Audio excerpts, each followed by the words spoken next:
Okay, in this video, I'm going to be answering the question, what is Hickory Golf? Now, in the hundreds of events I've done over the years around the UK, it's been quite surprising to me that people don't actually know where the hickory bit comes into this. And quite simply, it's the shaft of the golf club.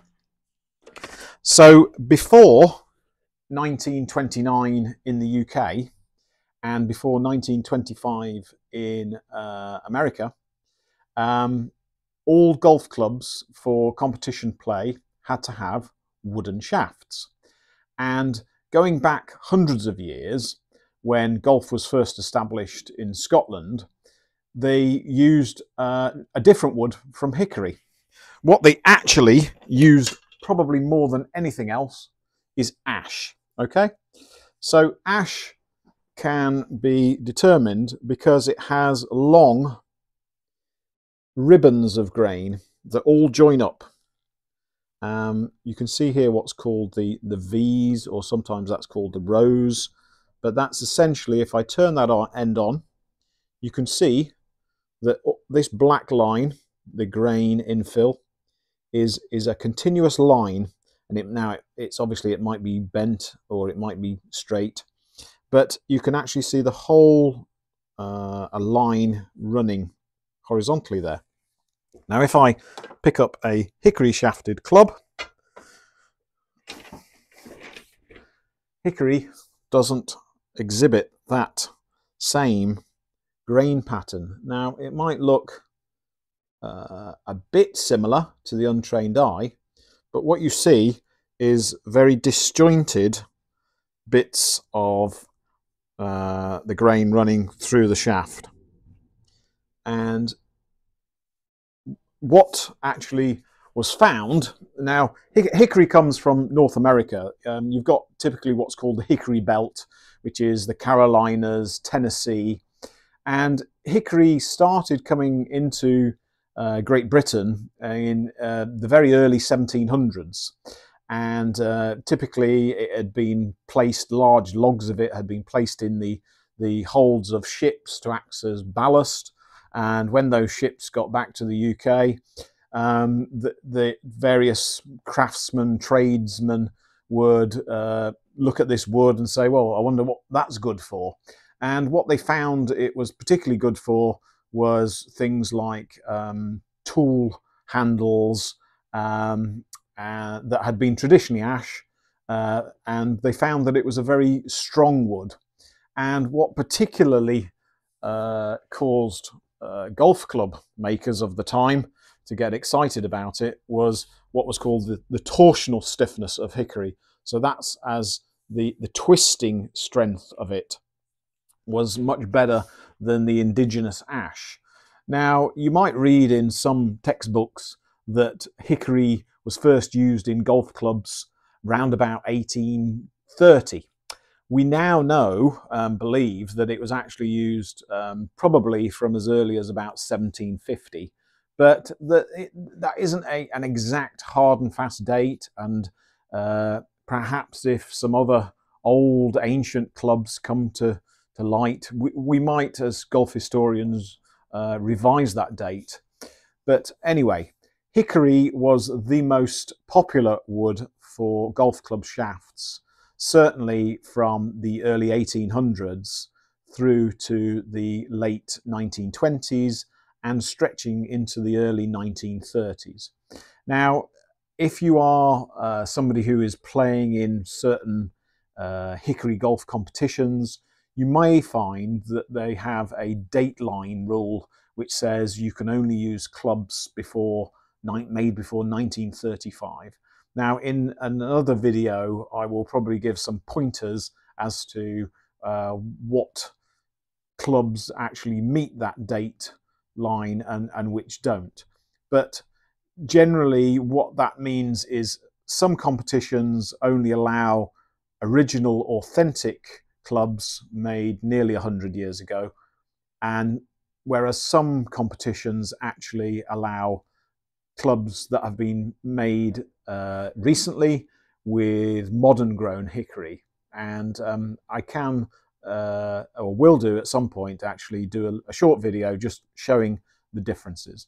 Okay, so Hickory Golf is any golf that's played with a wooden shafted golf club. Now, I have a lot of people contact me and say, I found an old wooden shafted golf club. Can you tell me if it's rare, how much it might be worth? The first thing I will say to them is to go and get a little magnet. Typically, people have a lot of things on their fridge doors with magnets in them. And this is one I've just got off my fridge. And I will say, okay, get the club and place your magnet halfway-ish along the shaft. And if it sticks, it's not hickory, or at least it's certainly got a metal core in the shaft, as this one has. Okay. Now, the layman might look at that club in a bunch of clubs and say, oh, look, there's a wooden shafted club. But it's not. It is an early metal shafted or metal cored shaft that has a covering over it that is designed to look like wood, because people didn't really want to be, they had faith in the old wooden shafted clubs, and you know, perhaps it was a bit of fashion, perhaps it was a bit of tradition, perhaps they didn't want to be seen playing with the newfangled metal shafts. And so a lot of clubs in the early 1930s, stretching right up into the 1940s, had shafts that were painted to look like wood, and often manufacturers would even put, with a paintbrush, they would put sort of like a grain, dark grain going. So I would forgive a lot of people for thinking that this was a wooden shafted club. Now, this one is actually a little bit special in that what it does have here is a piece of real wood. So the metal shaft's going into this adapter, which is real wood, which is fitting into this head. So this head was made originally to take an all wooden shaft, but it's been made at such a time, the crossover years, 1929, 1930, 1931, when manufacturers are swapping over to the newfangled metal shaft, and they're trying to use up their old stock of heads. So that's what this is. So I could, if I wished, I could take this out and put a whole hickory shaft in it, but I use it just to illustrate the point that actually there is a crossover period. Similarly, some of these clubs have a piece of real wood put into the top of the shaft. So again, people look at that end on and say, well, it's real wood. I can see that's real wood, you know. So anyway, that's the magnet test. Now, this here is another. This is a driver that has a metal shafted club, a metal shaft. Sorry. Again, that sticks. Now, this doesn't have an adapter.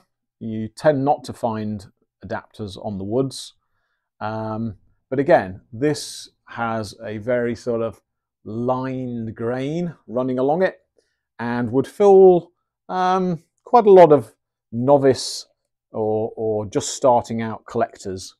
Now, the thing to look out for, again, this one has no steps in the shaft. So again, this looks pretty much like real wood, but actually what you can see on a lot of early steel shafted clubs is they'll have a step like a modern golf shaft.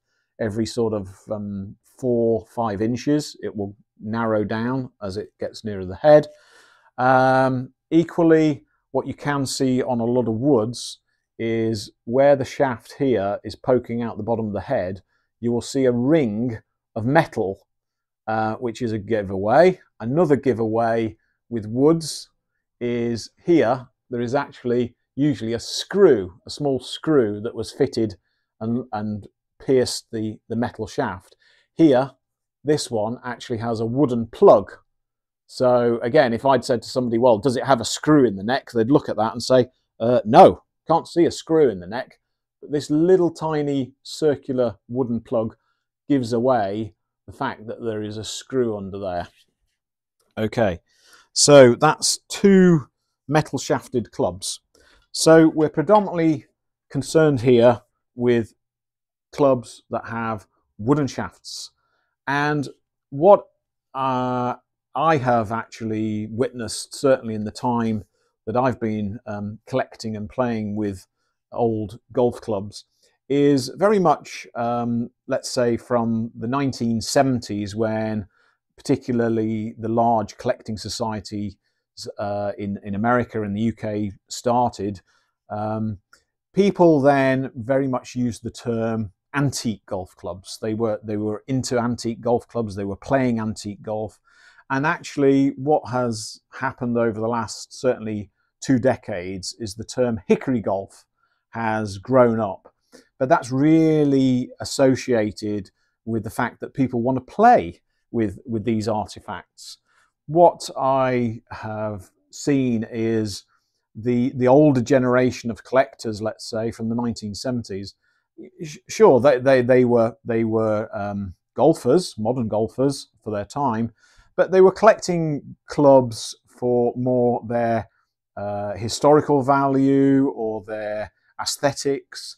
And then now and again, as they were getting together, then they'd go and have a go with them. But really, the amount of people who actually played regularly with them was quite small.